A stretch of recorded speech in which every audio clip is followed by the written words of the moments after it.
صلی اللہ علیہ وسلم۔ اپنے والدین کے ساتھ احسان والا، نیکی والا رویہ اختیار کرو۔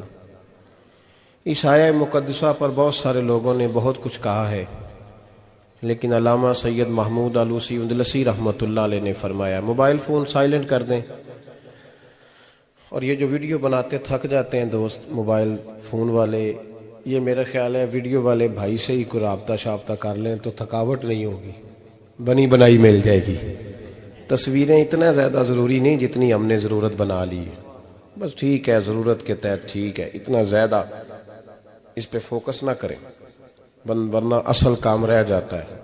ہم نے تو دل میں سجا رکھی ہے تصویر یار، بس ذرا گردن جھکائی دیکھ لی، اس لیے اتنا زیادہ اس کو ضروری نہ بنائیں، حد ہی ہو گئی ہے تصویروں والی۔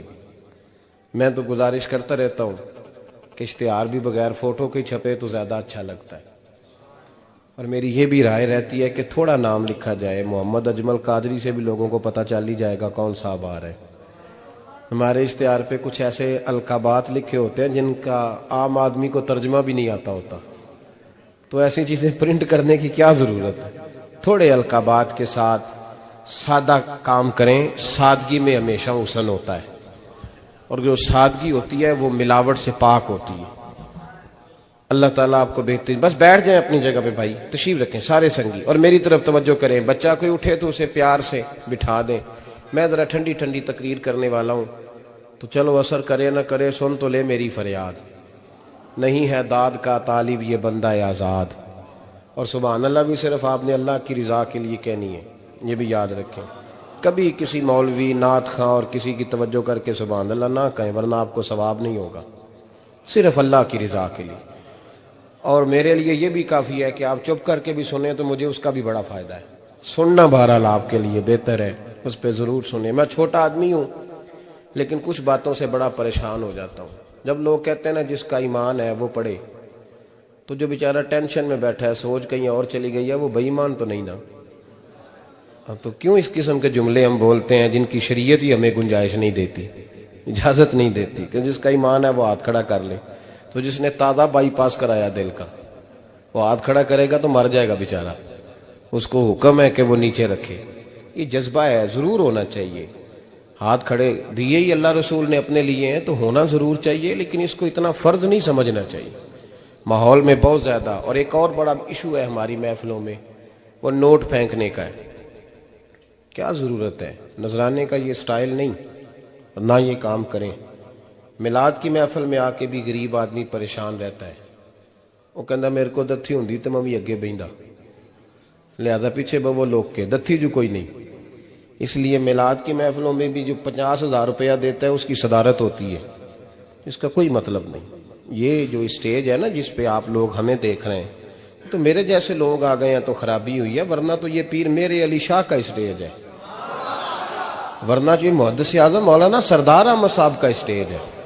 اس پہ تو جو جس کا دل آتا ہے وہ کہتا جا رہا ہے، کوئی پتہ ہی نہیں کوئی کیا بول رہا ہے اور کون کس کا کلام پڑھ رہا ہے، کوئی اس نے تحقیق نہیں کرائی کہ یہ پڑھنے والا تھا بھی کہ نہیں، کوئی پتہ ہی نہیں۔ بڑے بڑے شعراء، مولانا حسن رضا صاحب جیسے لوگ نعت لکھتے تھے تو پہلے چیک کراتے تھے کہ ٹھیک ہے کہ نہیں، اب پتہ ہی کوئی نہیں۔ یہ بڑا سنجیدہ اسٹیج ہے، یہ میاں شیر محمد شرک پوری کا اسٹیج ہے، یہ حضرت امیر ملت کا اسٹیج ہے میرے بھائی، یہ علامہ کاظمی کا اسٹیج ہے، اور یہ میرے اعلیٰ حضرت فاضل بریلوی کے ماننے والوں کا اسٹیج ہے۔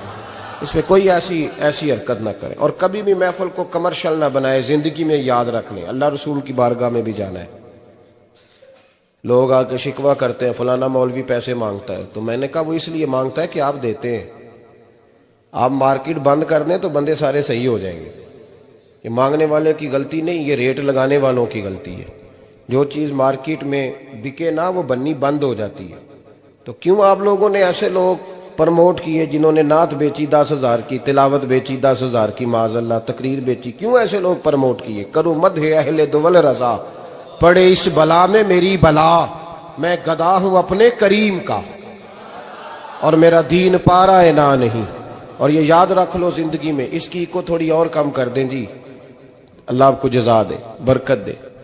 یہ بھی یاد رکھ لیں کہ گردن کو جھکا دیتا ہے خیرات کا پتھر، جہاں میں مانگنے والوں کے سر کبھی اونچے نہیں ہوتے، سر اسی کا اونچا ہوتا ہے جو دینے کا عادی ہوتا ہے۔ جو کشکول طلب دراز کر کے رکھتے ہیں ان کے بھی کبھی سر اونچے ہوئے ہیں۔ وہ کسی نے کہا تھا، مجھے بعض لوگ فون کرتے ہیں، کہتے ہیں صاحب آپ کا ریٹ، تو میں کہتا ہوں تہاڈے کو دیتا ہی نہیں جانا، تو کیوں آپ ایسی بات کرتے ہو بھائی، ہم بڑے قیمتی لوگ ہیں، کیوں ہمارا آپ ریٹ لگاتے ہو؟ یہ شعر سن لیں، یہ شعر آپ کو فائدہ دے گا، اگر یاد ہو گیا تو بڑا نفع دے گا۔ یہ آرزو کرم اور میں آپ سے کروں، یہ آرزو کرم اور میں آپ سے کروں، یہ بھیک اس کو دیجئے جس کا خدا نہ ہو۔ تو جس کو بے حساب مل رہا ہو اس کو کیا ضرورت ہے ہاتھ پھیلانے کی؟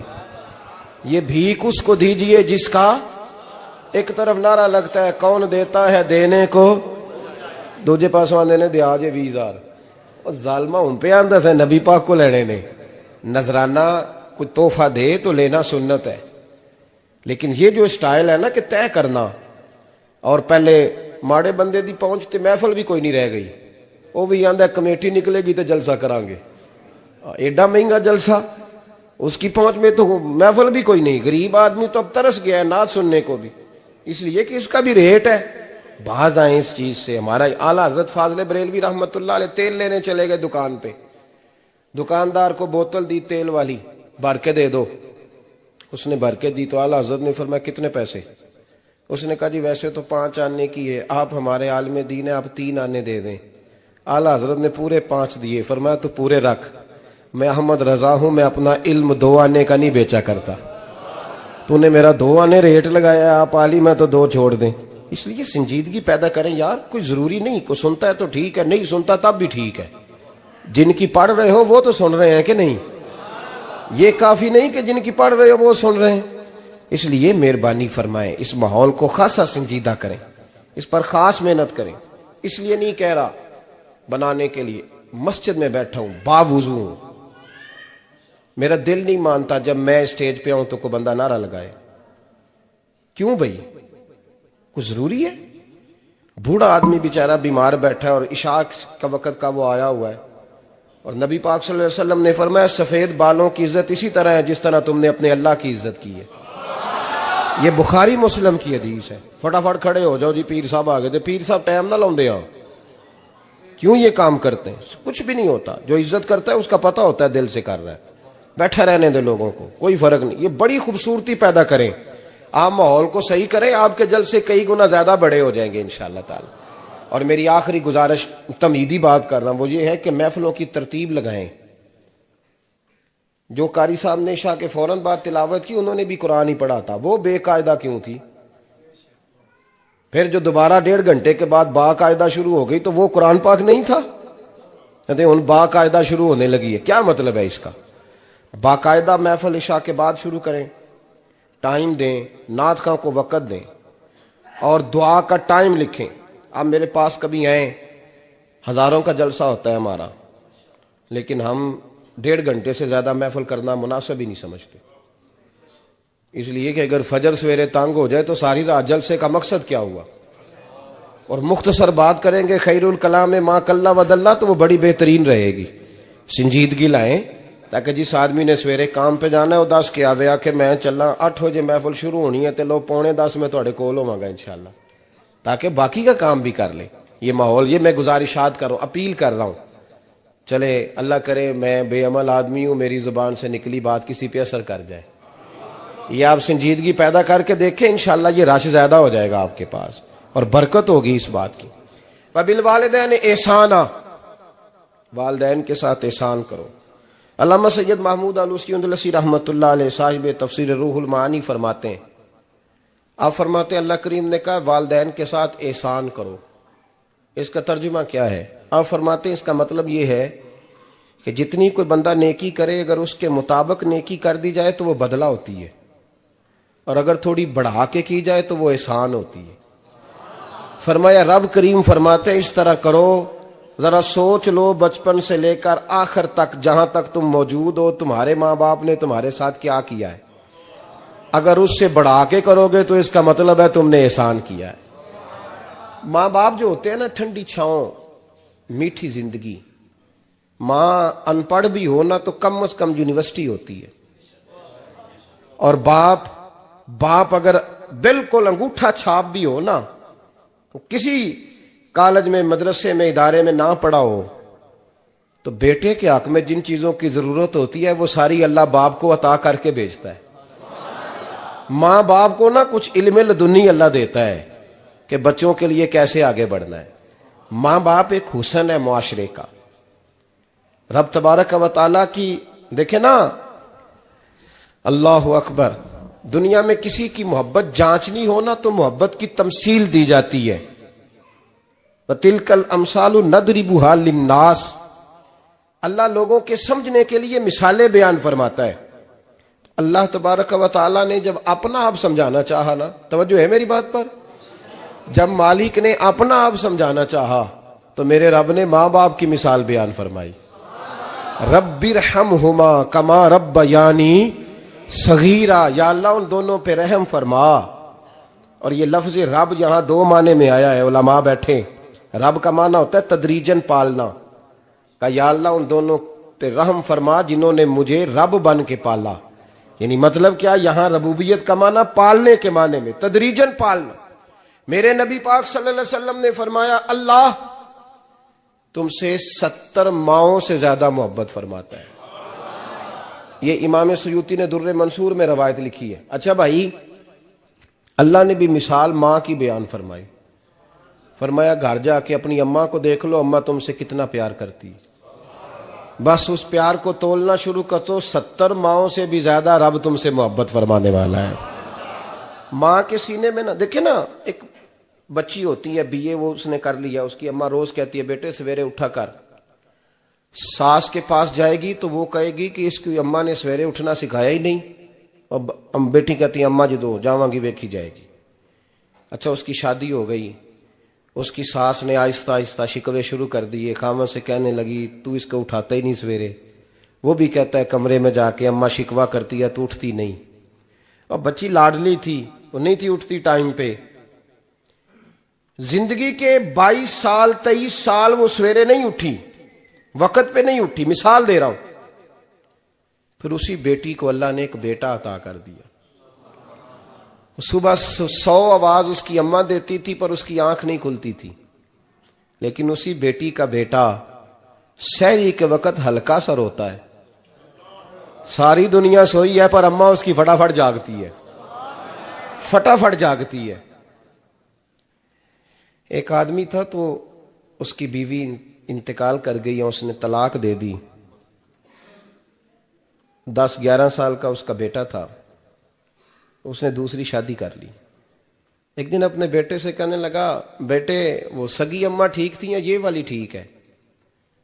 تو بیٹا کہنے لگا ابا جی یہ ٹھیک ہے، وہ سگی امی جھوٹ بڑے بولتی تھی، سگی امی جھوٹ بڑے بولتی تھی، جھوٹی تھی، یہ سچی ہے. اس نے کہا بے وقوف تیری ماں جھوٹی تھی. اس نے کہا ابا بڑی. کہا کس طرح؟ کہنے لگا ابا جی میں نا کبھی، آپ کو پتا میں شرارتی ہوں، کبھی میں شرارت کرتا تھا نا، کوئی برتن توڑ دیتا تھا تو میری سگی اماں مجھے تھپڑ مار کے باہر نکالتی تھی. کہتی تھی میں تالا لگاؤں گی باورچی خانے کو، تجھے ساری رات روٹی نہیں دینی، تو آج بھوکا ہی رہے گا.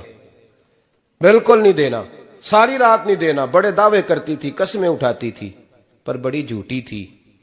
آدھا گھنٹہ بھی نہیں گزرتا تھا تو گلیوں میں مجھے ڈھونڈنے لگ جاتی تھی، ڈھونڈ کے لاتی تھی، ڈھونڈ کے. اور لا کے نا تو غلطی میری ہوتی تھی، رونا میری اماں شروع کر دیتی تھی. وے اوے مینو نہ ستایا کر وے پترا. پھر میری مرضی کا کھانا مجھے پکا کے دیتی تھی، میری مرضی کا. اور پھر میری اماں مجھے تحفہ بھی دیتی تھی. ابا جی وہ جھوٹی تھی، پہلے کہہ رہی تھی ساری رات نہیں دینا، اب آدھا گھنٹہ. یہ بڑی سچی ہے، جواب بھائی ہے. میں شرارت کرتا ہوں تو تھپڑ مار کے نکال دیتی ہے، کہتی ہے روٹی نہیں دینی. پھر میں ساری رات رو کے گزارتا ہوں پر نہیں دیتی. یہ سچی ہے، وہ جھوٹی تھی. تو ماں کے درد کو کیا سمجھے. بچے تو کہتے ہیں اماں نے ہمیں قید کر دیا، اماں کہتی ہے میری مرضی سے کھاؤ. اور تجھے نہیں پتا اس نے قید نہیں کیا، وہ تم سے پیار بڑا سچا کرتی، اور بڑا سچا پیار کرتی ہے تیرے ساتھ، بڑا سچا. بیٹا برگر کھا کے آ جاتا ہے،